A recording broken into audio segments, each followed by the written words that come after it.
Good morning, everybody. Good morning. Well, good afternoon to everybody on the East Coast. Good morning, everybody from Los Angeles on the West Coast. We're going to do a quick Monday Night Football recap today and just talk about a few various things. So, yeah, without further ado, let's get right to it. All right. So, we got the Cardinals versus the Cowboys. Much to my pleasure, the Cowboys are done for. They are finished. Dak Prescott, even though he didn't have too bad of a game, he can kiss his MVP season goodbye. Even though he's been playing terrific up until, I think, last week. And again, this week he was fine. But Cowboys are done. Cardinals have been done.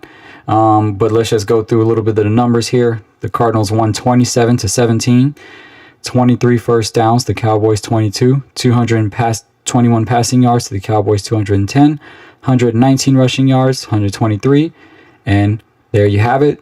The 3 turnovers. Again, the Cowboys just find a way to lose. They've showed some promise this year. They've held their own against teams like Green Bay and whatnot. They did annihilate the Commanders. Whatever. We were hurt. But Dallas is finished.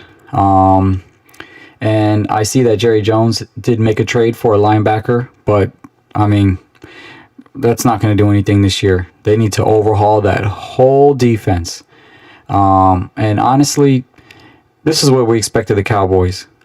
Big-time players, big-time numbers. You got CeeDee Lamb, you got Pickens, you got Prescott. They can get the job done on offense. You know, I believe they're first in points in the league. They average 30 points a game. They just can't win. They just can't win. They're not going to the playoffs. They're done. And I'm sure everybody's tired of seeing Jerry Jones say what he's going to do and this, and that. Micah Parsons was right to get out of there. And I think Jerry Jones, he was smart for letting Micah Parsons go because you're going to pay a guy $120 million, even though you know the team still overall just can't get it done. You know, he would have just been a rich linebacker on a 3-5 team, because one player is not going to make a difference. They have to change that whole defensive system. And honestly, I don't think they're going to win with Dak either. So, you know, it's just Cowboys doing what Cowboys do. Let me charge up. Let me grab the charger for my laptop. 1 second.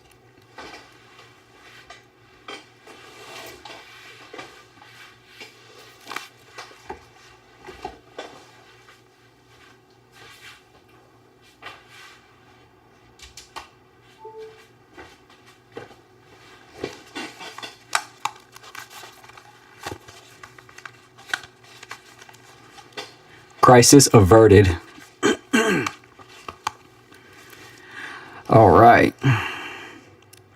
So you know, and then we have the Cardinals, who are done as well, but they have a bigger problem. The Cowboys, they still believe Dak is their guy. They gave him a crazy contract. I think it was last year, the year before. He ain't going nowhere. But Kyler Murray has had his contract for a few years now, and I think the Cardinals need to start looking for another quarterback. They have to start looking for a quarterback. Jacoby Brissett is a career backup. He's been in the league since 2016. Traded from the he got drafted by the Patriots, and then he went back and forth, Colts, Browns, back to the Patriots. You know, he's all over the place. Good, solid quarterback, good backup quarterback. He's getting the job done. The problem is when you have these good backups that are pretty much not that far off from the starter, but your starter is your franchise quarterback, what do? Cardinals need to just try again. They swung and missed with Kyler Murray. He's not it. He's not a franchise quarterback. He has his flashes of greatness, but he's not going to take him to the promised land. And I don't see Jacoby Brissett being another Kurt Warner. So they have to start looking for a quarterback. They have to. They could get lucky and get a throwaway quarterback the way the 49ers got Jones, the way Seattle got Darnold, the way the Bengals even got Flacco, even though Flacco, obviously, we look at him as a backup. But the Cardinals need to do something serious, because this ain't working out with Kyler Murray at all. And I know he was hurt. I don't want to kick the man while he's down, but they're just not going to win with him at the helm. And maybe they just need a whole organizational change. Same with the Cowboys. These are teams that have good players on their team, but they just can't seem to get it done year after year after year. So you got to just hats off to Arizona. They had a good game last night. Jacoby Brissett did his thing. But I think both teams, they just got to regroup. Obviously, they're not going to, I'm not telling them to give up the rest of the year, but I'd be shocked if these guys made it to the playoffs. And with the trade deadline approaching, I mean, it just doesn't, I don't know. What can you do? This is going to be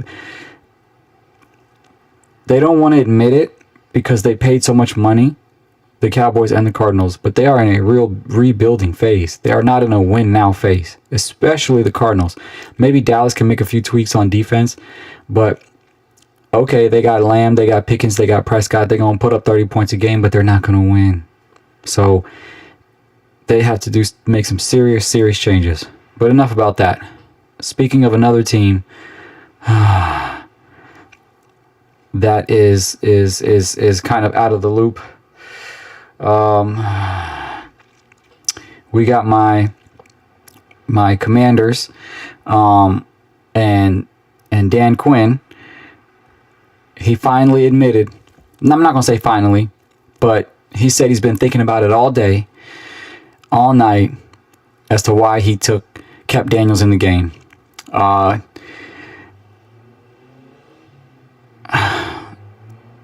He said he should have pulled him.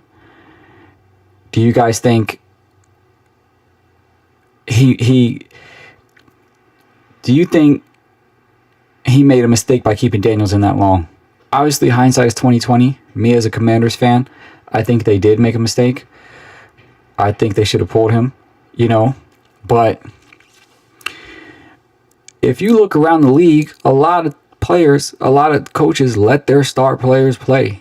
They don't usually take them out until halfway in the fourth quarter. They don't take them out. They let them play. They let Lamar Jackson play. I've seen them keep Mahomes in there. It happens so many times throughout the league. Of course, you're going to say with Daniels, oh, you should have taken him out. But the biggest issue is Jaden Daniels is turning into an injury-prone quarterback.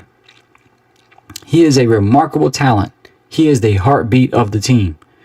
We love him here in Washington. I live in LA, but I'm from Washington. I'm from Virginia.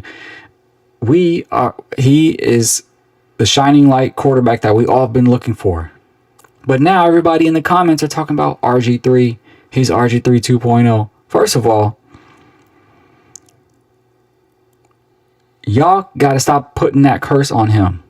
Give him 3 or 4 more years before you put him in the RG3 category. It's his second season. Let him figure it out. Let him get his health right. It's his second season. Lamar got hurt early too when he was fighting for his contract. They didn't call him RG3. Stop calling Jaden RG3. Stop it. Stop jinxing that man. He is not RG3. Now, 4 years from now, if he's still getting hurt, he's still not playing well.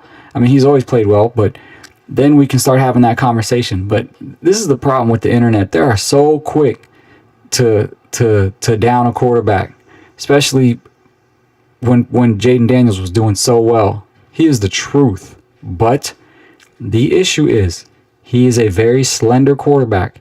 He's flimsy. He knows how to slither his way out of things. He's very smooth with it. He knows how to get out of trouble, which is why he's been able to rush for so many yards his first two seasons. Even this season, he's been hurt. He gets a lot on the ground. He knows how to run and escape and not get hit. But when he does get hit, it seems like everybody's holding their breath. The other week, he had his knee bent. This week, he had his arm bent because he's just flimsy and flopping and lanky. Get that guy in the weight room. Get him in the weight room because he's not a speedster. He's not beating people with his speed. He's beating people on the ground because he knows how to pick his spots. So if he bulks up a little bit, he's not going to lose that much of his speed because he never had that much to begin with. Lamar Jackson, he bulked up and might have lost a step, but he trimmed back down again because he's just on another elite level. He knows what he's doing. He knows everything. He knows how to move. I feel like he's good where he's at. He can lose a little bit of weight. But Daniels, him being young and taking all these hits, and they're not even hard hits. Where he's got injured, they weren't even hard hits. They're just awkward situations. Why? Because he's lanky and he's skinny and he's flimsy. Okay? So they got to figure out a way to get him in the weight room, to not maybe change his running style, because again, he knows how to escape, but we got to figure it out, man. We got to figure it out, because he got hurt twice this year, and that's a no-no. Our season is done. Our season is done, you know? Moment of silence.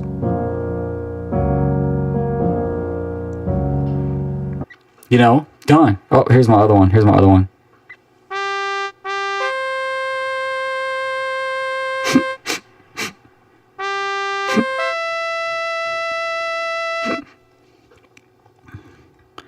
I mean, you know, they put this man in an air cast, you know. I mean, we get, you know, they got pictures on the internet of even video replays of the way he fell. The way his elbow dislocated was, ugh. And he might even be able to come back this year, but it doesn't matter. Our season is done. Our season is done. It doesn't matter. I know when healthy, we can compete with the best of them. We showed them. And I don't think Jaden Daniels is even in a sophomore slump. He picked up right where he left off. He beat the Chargers. He's got good numbers. Even with him being hurt, he has good numbers. He picked up right where he left off. There's no sophomore slump for him, but he's getting hurt now. So we're done. We just got to deal with it, but we got to get him in the weight room. We got to figure out a way to cut his injuries down. And y'all on the internet, stop calling this man RG3. Wait at least 3 or 4 years before you call him that. None of these injuries are are career threatening. Dislocations suck, but he'll, you know, I've seen people bounce back from them 1 to 2 weeks. Obviously that one's going to take a while, and he'll definitely, I don't know, he might be out for the rest of the year. If that information hasn't came out already. But at the end of the day, stop calling that man RG3, and we will figure out what to do. But he has to get in the weight room. So there you have it. Let's see what they got on some trades today. Again, the Cowboys traded for Wilson. The Jaguars get Myers from the Raiders. You know, Jacoby Myers is solid. Maybe this could help bolster the Jaguars offense. Even though they have a good record, you know, they're I believe they are at the let me see where they stand on their division. Yeah, they're only second to the Colts. So that could help. I don't see them overlapping the Colts. They're behind 2 games. And I know the Colts had a bad game last week and vintage Daniel Jones came out, but I think he's going to bounce back. I'm not sold on him, but I'm not going to completely give up on Daniel Jones either. I think they got a solid squad, and they got a great running back too that could make up for any mistakes. But hey, the Jaguars got Myers. And let me see if there's any other trades. The Ravens, they get an edge rusher that can help bolster their defense. Traded him from the Titans. Let's see. Yeah. So those are the trades so far that we know of. But there's going to be a lot more coming up, and I'll definitely talk about them tomorrow. Expect the Week 10 recaps. Wow, we're already in Week 10, y'all. Expect those recaps. I mean those previews up tomorrow. And yeah, happy Taco Tuesday, everybody. I hope y'all check out my Dodgers Parade video straight from the iPhone. Didn't adjust the settings, nothing, so it does look like I filmed it on a cell phone, but you know, it is what it is. Check that out. Please like and subscribe. Help build this channel. Got a lot of sports talk. And yeah, y'all have a good day. Happy Taco Tuesday. All right.